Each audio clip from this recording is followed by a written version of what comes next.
Yeah. Yo, pull up a chair, let the real talk begin. Faith on the table where the brothers lock in. Life gets heavy, but we stand our ground.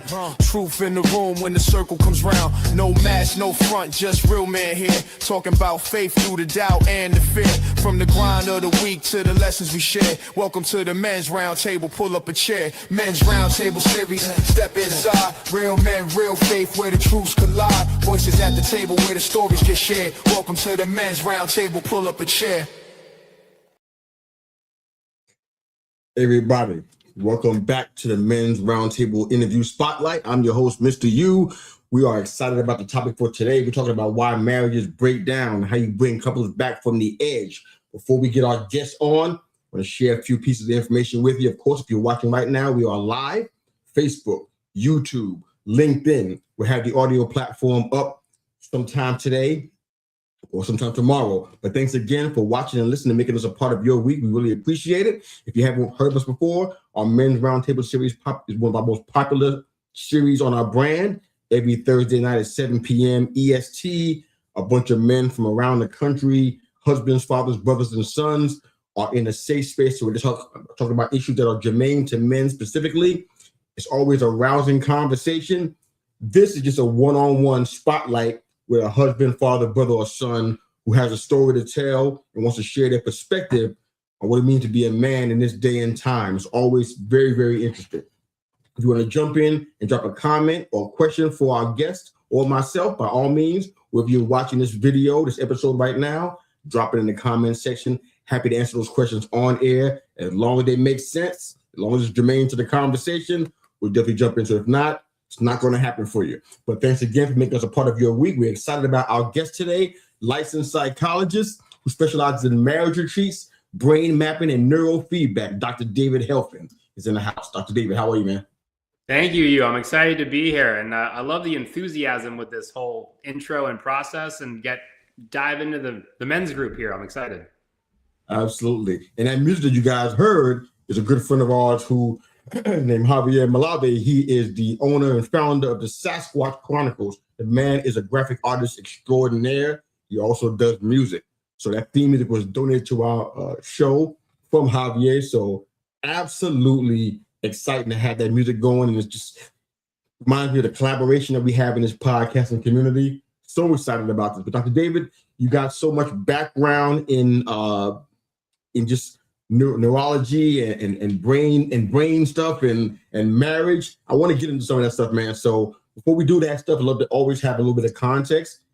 Tell us a little bit about Dr. David. Who are you as a young person? How'd you get from that stage to where you are right now doing what you're doing? Go ahead and jump in there. Sure. So I think I'll Tarantino it a little bit here. So my specialty right now, I focus on marriage retreats. I work with people 3 or 4 days intensively, typically on the edge of divorce. They kind of see me as a final step to try to figure out if they're going to stay together or not. And I came to that through the world of neuroscience. So when I was a kid, I thought that if you could treat the brain, you could fix pretty much everything. And what I discovered later in my career is that you can't just treat the brain because the brain's an individual. And sometimes you have to treat the system.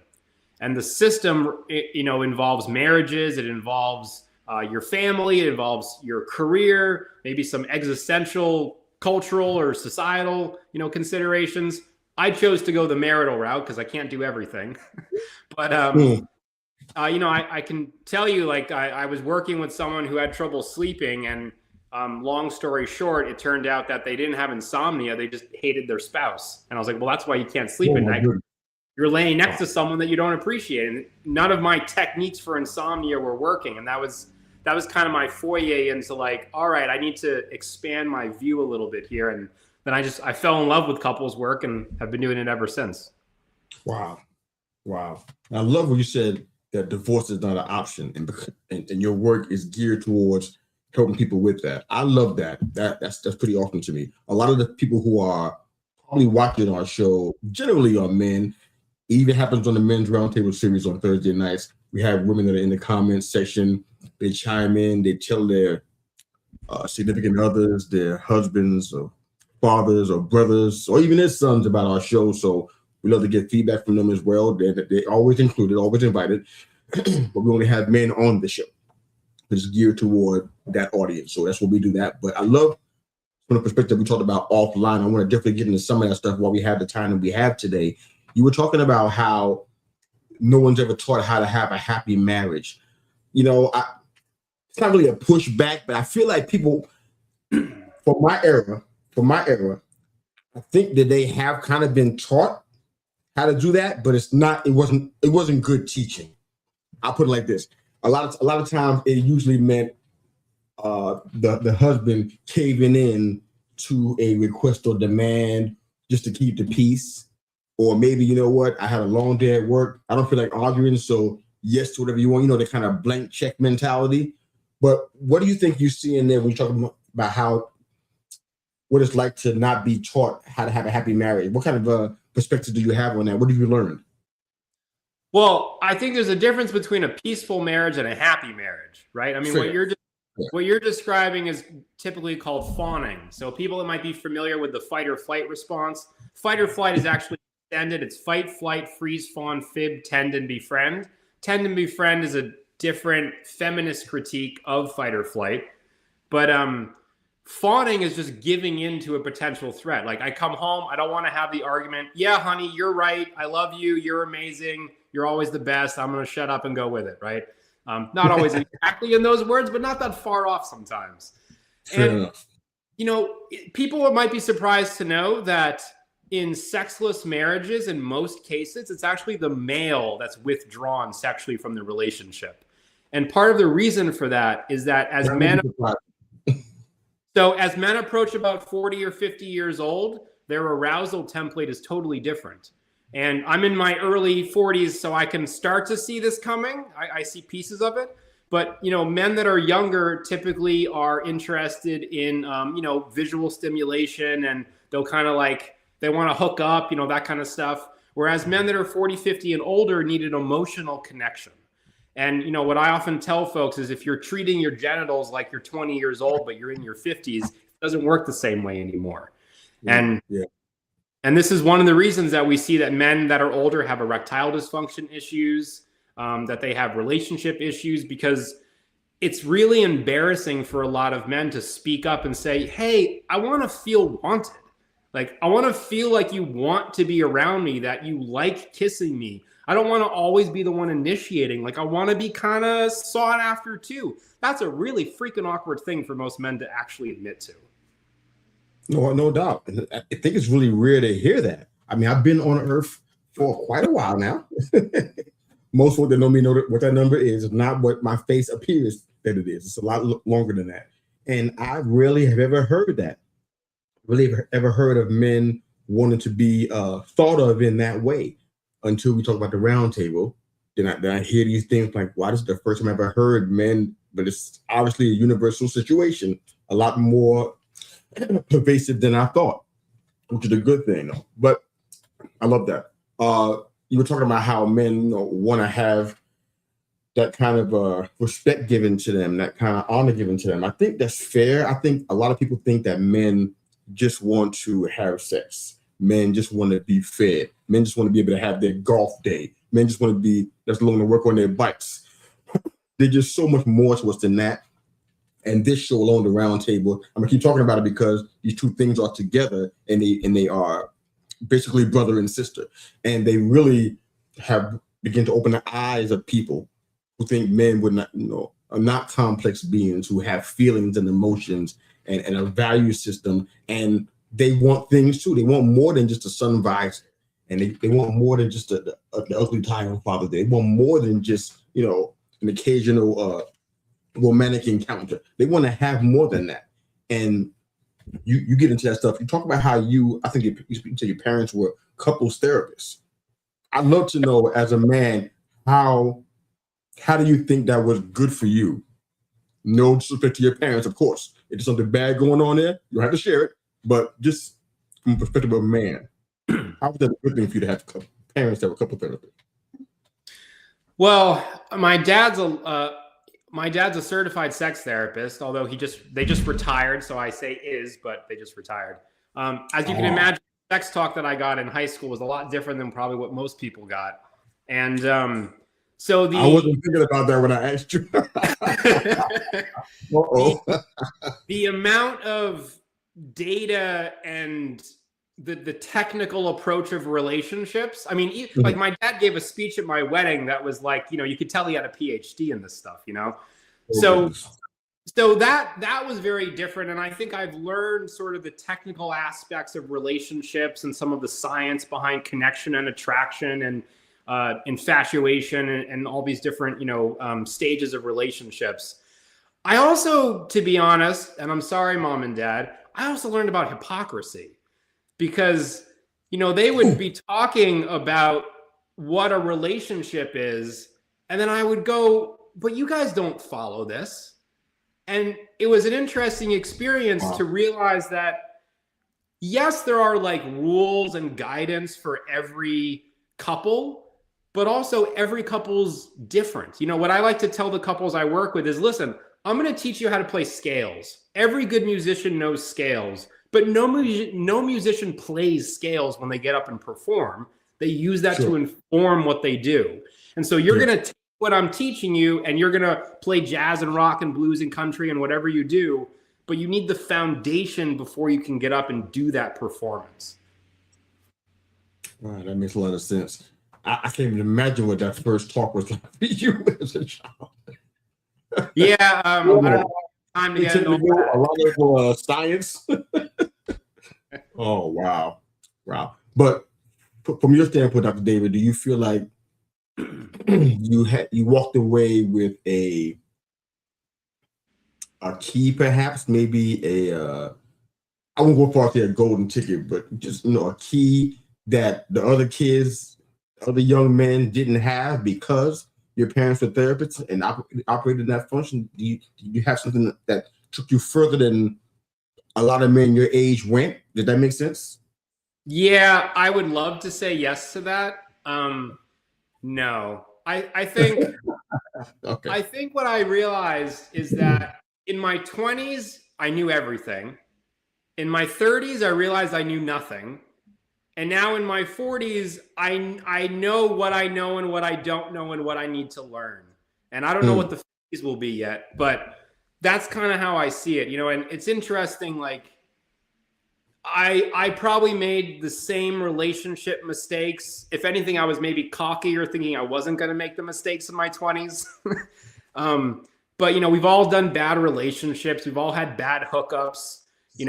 I think sometimes you have to make those mistakes to learn. And if I were to, I just think sometimes you need to make those mistakes to really learn. Just hearing the advice from someone, especially if it's your parents, is not sufficient to really get the knowledge you need. Absolutely. And it sounds like you have a lot, because from what I understand, couples therapy is like 90% of your business. So I'd love to hear, and this is you can kind of give me the viewpoint of a typical client. No names are required, but it's just a typical client. What do they look for from you before they decide to allow you to work with them? Because I know a lot of people want to see something on paper. They want to see a degree. They want to see years of experience and even years of marriage. What does a typical client want to see from you as a couples therapist before they decide to sign off with you? I think it's simpler than that. I think people just want to know that I can actually help, right? Like they're reaching out to me to say, okay, we have a problem. We're in pain.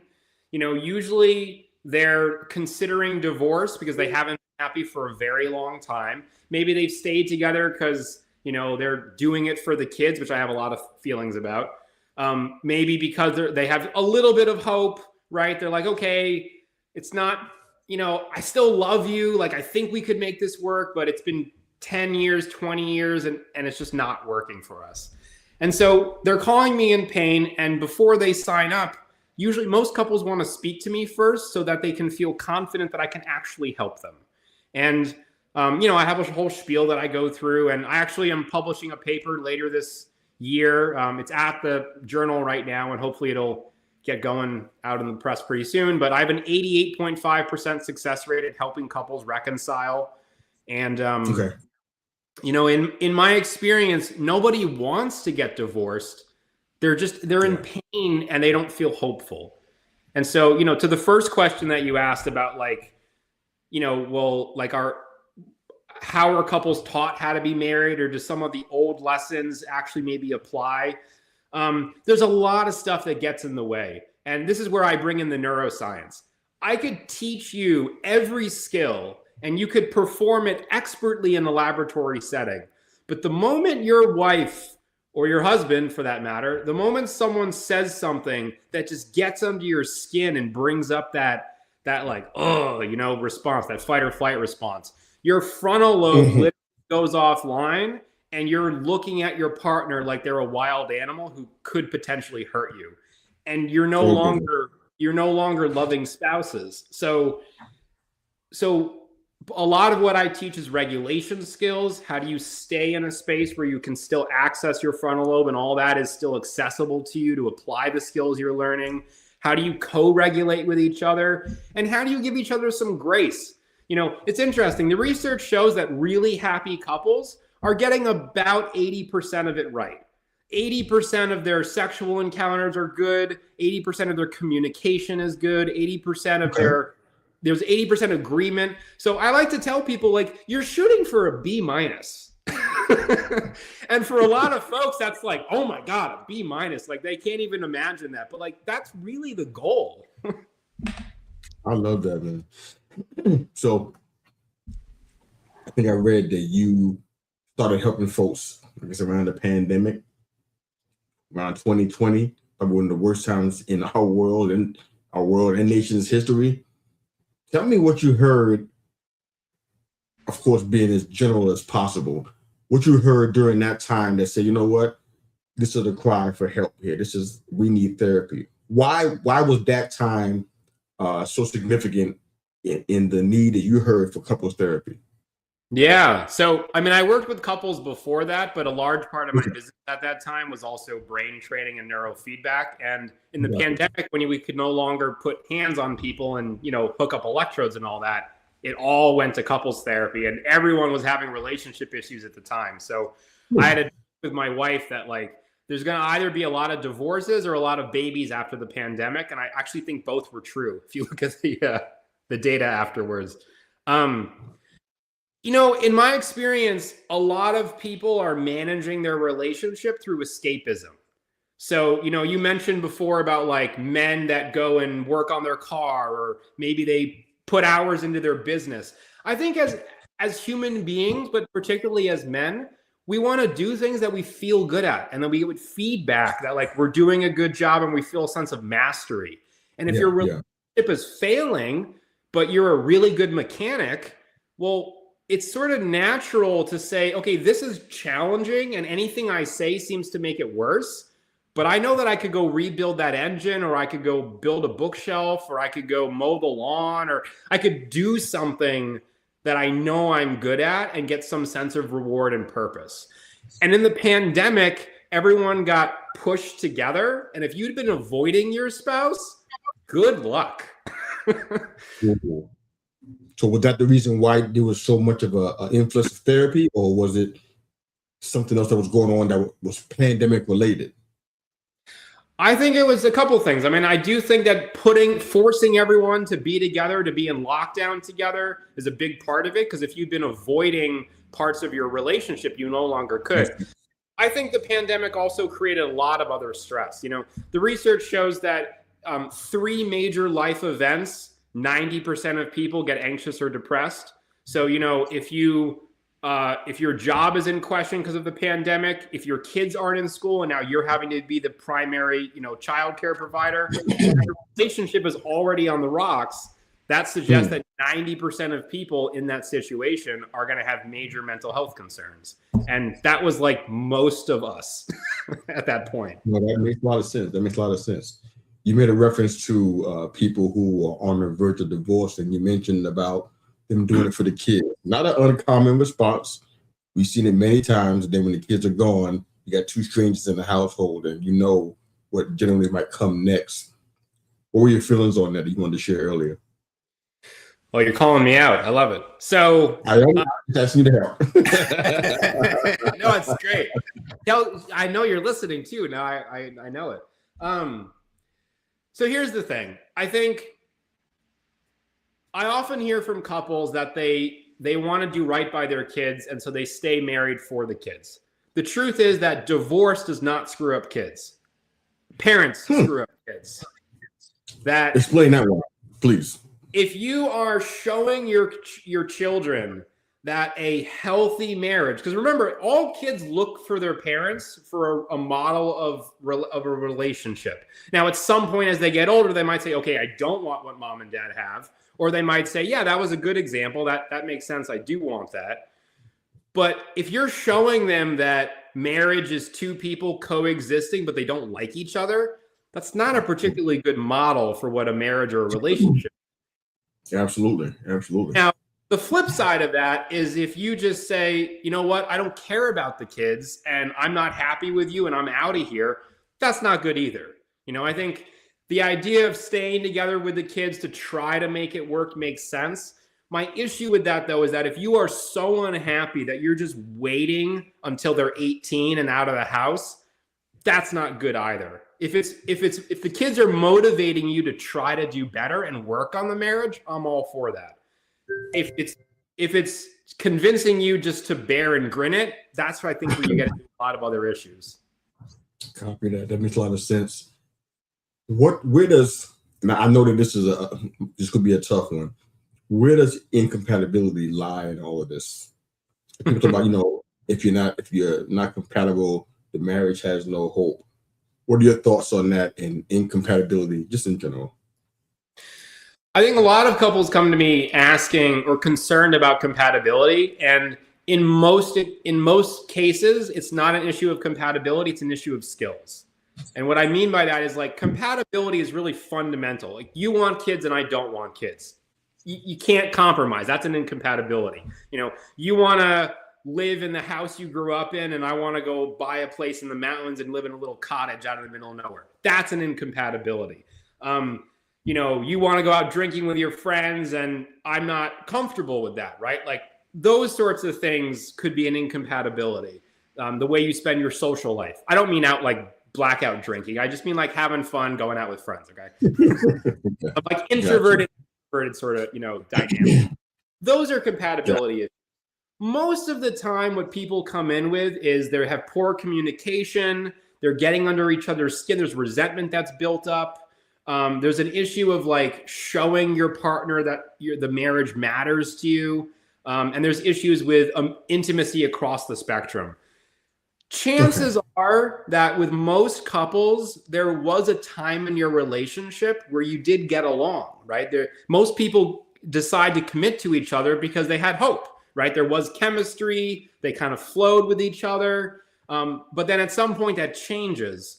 So that's not a compatibility issue. That's about you haven't stayed in sync with each other, maybe because you haven't communicated, you haven't kept the intimacy up. There's other factors at play. Kids are stressful.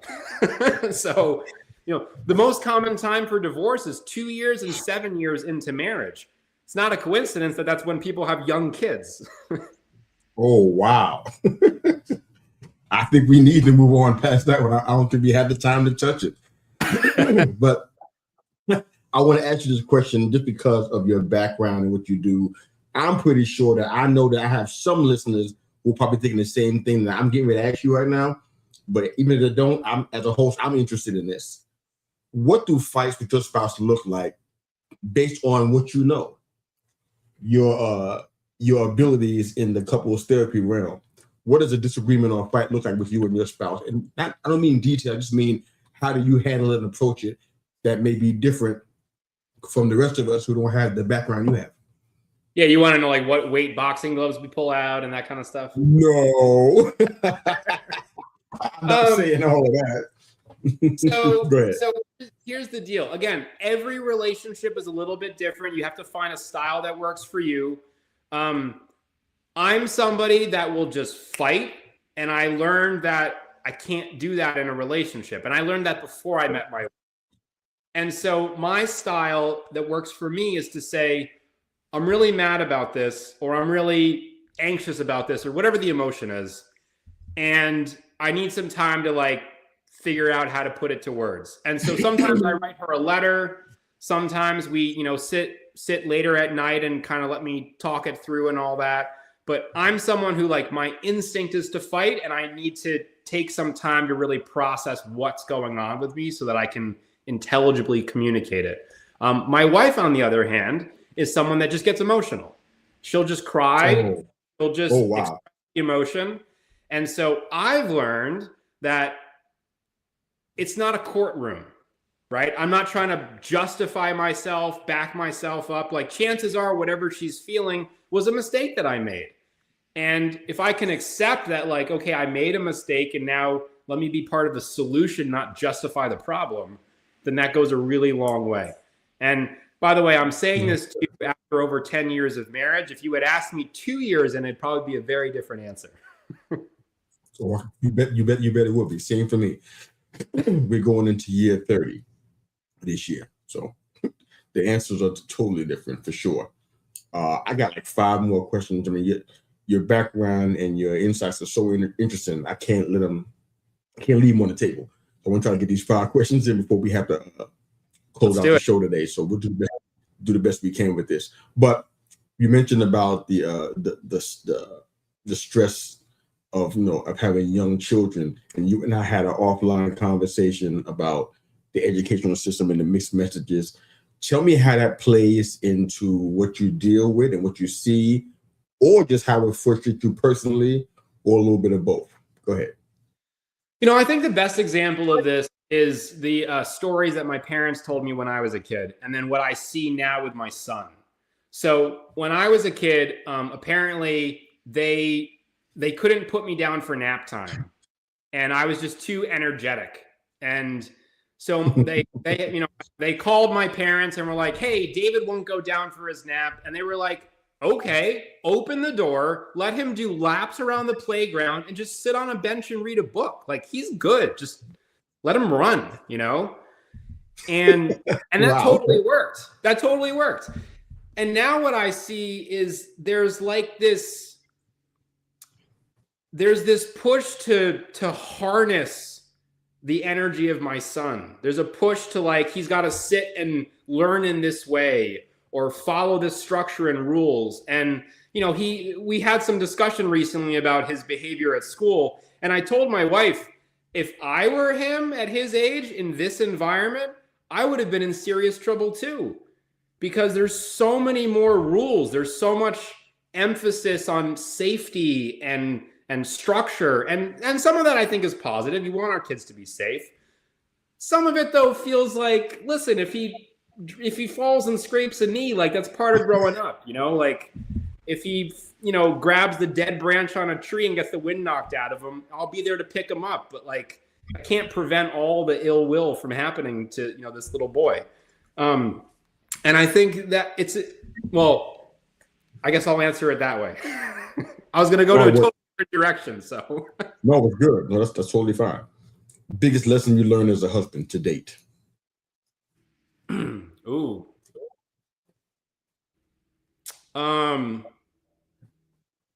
Honestly, I think it's that emotions should be welcomed. I spent a long time, and I still struggle with this, that some emotions just don't feel good, but that the negative, the unpleasant emotions are what build the greatest intimacy when they're shared in the right way. I like it. From your experience doing couples therapy, I'm pretty sure you've seen some commonalities in the couples you talk to. What would you say was the most difficult issue that you think couples are facing? Of course, we're just speaking in generalities. I think communication across the board is a struggle for so many people. And part of what I see is both partners often feel an urgency that their stuff is the most important. And there's a lot of blaming, well, if you could only listen to me better, if you could give me what I need, if you could make me feel whatever. And what I tell folks is, listen, you both contribute to the state of your marriage. And you might be right that in one given moment, one person is more at fault than the other, but communicating in that way is only going to worsen the issue. So if you can both own your shit and make some effort to change, that's going to create a synergy where then the marriage is absolutely incredible. How do you convince, this is just a side, this is an extra question that I'm adding in really quickly, so answer it as briefly as you can. But how do you get somebody who believes that their take, if you will, or their viewpoint is more important than the other person they're in a relationship with? How do you get them off of that ledge? Because that sounds like a really hard sell to get them to change their mind that they are not the most important, but you guys together. Yeah. You get it? There's a couple different ways to do it. I think it depends on exactly what you're dealing with. You know, if you're really like far down the narcissism spectrum, that's a whole other category. If it's more about like trauma is a whole other category, right? So I'm going to speak sort of in the middle here, but there are answers to the edges and the extremes as well. I think one of the best questions is, you know, how would you feel right now if you were your spouse? So like I'm sitting there blaming you for something, calling you out on something. How would you feel if you're a spouse? And, you know, the other question is, what do you want the outcome of this conversation to be? I use that one a lot because a lot of times someone will say, well, I want them to see my point of view. Okay, you want them to see your point of view. I totally get that. Calling them an asshole, though, is not going to help them see your point of view. Like if you want to invite someone into the conversation, it's got to be the right invitation. Fair enough. That makes sense, man. Totally makes sense. All right. Last couple of questions for sure, and then I'm gonna let you get back to the rest of your day. All right. So you mentioned about a happy and a peaceful marriage. You referenced that a little earlier on in the show. What would you say are the standards for that kind of marriage? What do you think has to be in place to make that desired outcome for a happy, peaceful marriage happen? Go ahead. I mean, the good news is that there's a lot of research on what makes marriages work. And when I look at all of it, I break it into 4 categories. So it's about communication, regulation, prioritization, and intimacy. And, you know, I could define those a little bit further if you like, but those are really the 4. That's what I look at. That's what I assess for couples. That's what we work on during the retreat programs. And that's what the homework is focused on afterwards too. Okay. Speaking of, I want to ask you about the retreats as well. After you answer this question, love for you to let people know where they can find your work so they can find these retreats, find your therapy work, or answer or ask you any questions they may have. So last question for you, Dr. David. What's the difference between a marriage retreat and what we might call traditional therapy? Because I know that I've seen it played out on sitcoms so more times, especially in the 80s, more times than I can count. People go to marriage retreats and supposed to fix whatever's wrong. By putting 2 people who hate each other in the same box in a 5x5, they're going to come out better. I don't understand that mindset. So tell me what's the difference between a marriage retreat and what we might call or view as traditional therapy? Go ahead. So a marriage retreat is really an intensive version of therapy where you're doing like a year of therapy over 3 or 4 days. And the multi-hour format allows you to build momentum. You know, a lot of what I hear from couples is that in a 45-minute appointment, they're really only doing like a half hour of therapy because you got the warm up and the cool down by the end. And then, you know, doing these little bits of therapy, it's like just snacking. At some point you want a meal. And so the intensive gives you that more satisfying experience of like, let's dive in and get to the root of this. You know, most of what couples are arguing about is very surface level. And so having more time to really get to the root of it is important. So that's one part of it. The other part of it, I would say, is my style of therapy. You know, I'm pretty directive. I interrupt and move the conversation and shuffle things around. And so I think certainly plays a role in it too. It's also, for a lot of people, they're busy. And so being able to condense everything into a week is a lot different than trying to, you know, commit to a weekly, you know, standing appointment. And then the last thing I'll say is my experience is that doing weekly therapy, couples were relying on me to fix the issue because, you know, they'd get into an argument and go, oh, well, Dr. David's going to take care of it on Tuesday.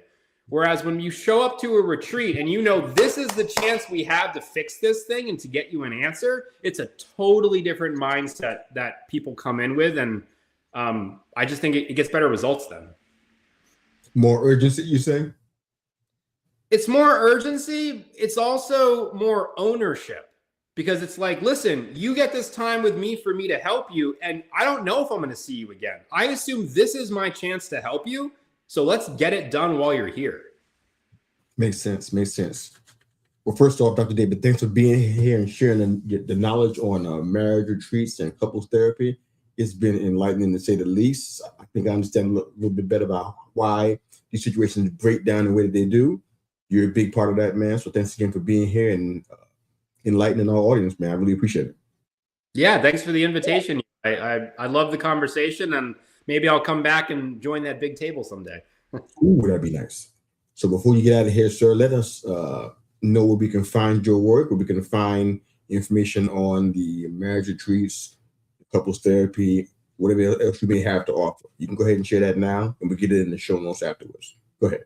Good. So check out marriagequest.org if you want to learn about my process and how to work with me. MarriageQuest.org has the option to sign up for a free consultation if you're ready for help. If you're not quite sure if you're ready for help, check out the blog. It's a free resource. We try to publish regularly on different topics that couples are facing, and it's a good kind of DIY option if you're not quite thinking like, okay, this is I need professional support yet, then I would check out that resource. I love it.